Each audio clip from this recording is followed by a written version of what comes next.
All right, and we are back here on the GSMC Sports Podcast. And for the final part of the show, we are going to get into talking about the Denver Broncos. Take a look at their season and what they've done in the offseason so far, what they could potentially do in the draft. So the Broncos were a team that I just didn't think was going to be very good. Bo Nix was coming in as the starting quarterback. Kind of looked at as a raw prospect. Coming out of Oregon. And, I just didn't expect them to be that good. I only had them winning, I think, 5 games. I thought, some of the games on the schedule were tough. And, I just didn't think they were going to win that many games. But, to their credit, they proved me wrong like, other teams did this year. Or last year now. Keep doing that. They did get off to an 0-2 start. So when that happened, I said, all right, well, not looking good so far. But then they kind of put everybody on notice because then they went into Tampa up against a very good offense in the Buccaneers, and they won 26-7. And then you thought, wow, okay, I didn't expect that. But we always seem to have those kind of games in the NFL where, a team comes in and just knocks off a better team at home, and you're like, how did that happen? But that showed you, though, that the Broncos were legit because then they won that ugly game at the Meadowlands against the Jets. And I honestly, you could look at that game and say that kind of like changed the course of the seasons for both teams. Because had the Broncos lost, I mean, maybe I don't know, I'm wrong. I mean, I think especially for the Jets because I think if the Jets win that game, that season goes different for them. But yeah, they won that game 10-9, very ugly game. But then they beat up on the Raiders, so they were 3-2.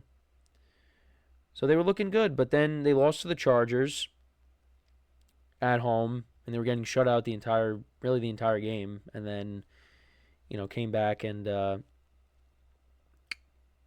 scored 16 points, and, then they only ended up losing by 7, but still, that Chargers pretty much were in control that whole game. They beat up on the Saints and the Panthers. However, they did go up against the Ravens, and the Ravens dominated. They won 41-10. Then they lost that game in Kansas City against the Chiefs, on that blocked field goal attempt. They should have won that game. But then they won their next 3. Bo Nix was playing really well at this point. He threw 4 touchdowns in the game against the Falcons, had over 300 yards.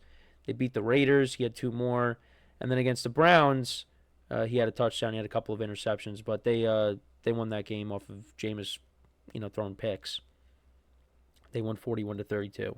They went into the bye. They came out of the bye. They beat the Colts. They were up against the Chargers on Thursday night, and then the Chargers came back and won that game. And both teams at that point were 9-6. Then they lose that overtime game against the Bengals. So they needed to win, and they're in. And thankfully, the Chiefs played all their backups, and they won 38-0. And Bo Nix had 4 touchdowns in the game. And they went up against the Bills, which I thought was going to be an underrated game. And that got off to a very fast start for the Broncos. Broncos got the ball to start the game. And right away, Bo Nix hits Troy Franklin for 43 yards. And they were off and running. And you're like, oh, man, this is going to be quite a game. But then the Bills scored 31 unanswered points, and the Broncos got eliminated. But props to them, though, because not a lot of people, including myself, had them doing well. You got to give Sean Payton and that coaching staff a lot of credit. The Broncos' defense was very good once again. And Bo Nix, I mean, he put together a good season. 29 touchdowns, 12 picks, 3,700 yards passing.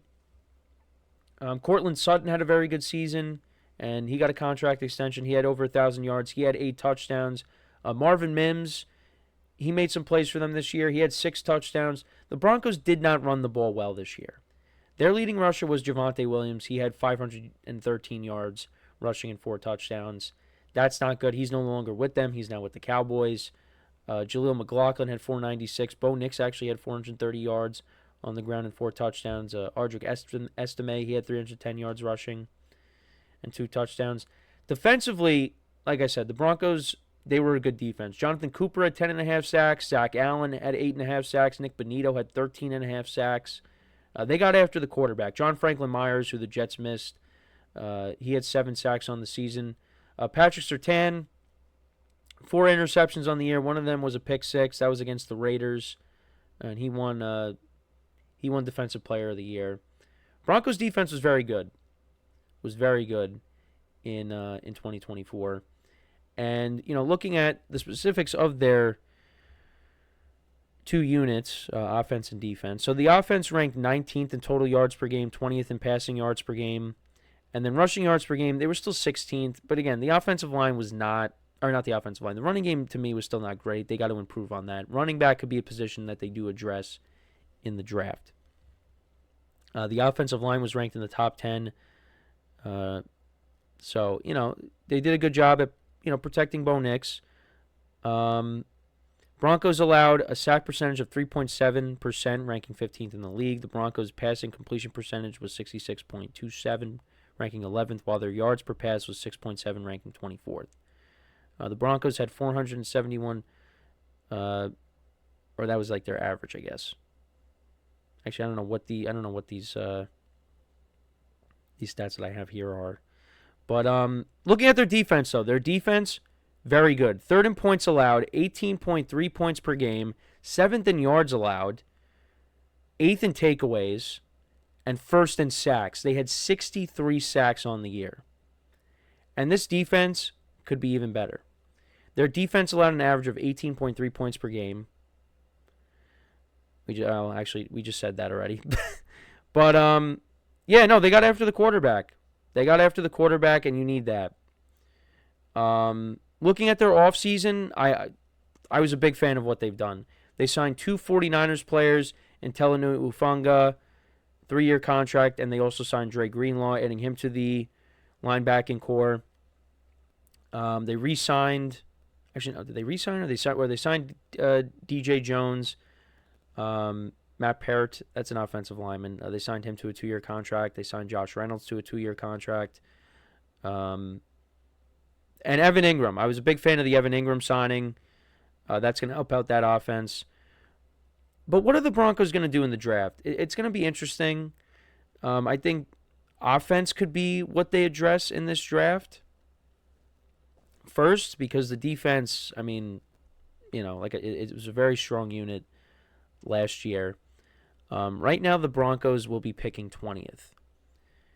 Looking at Tankathon's mock draft, they have Omarion Hampton, the running back out of North Carolina, going to Denver.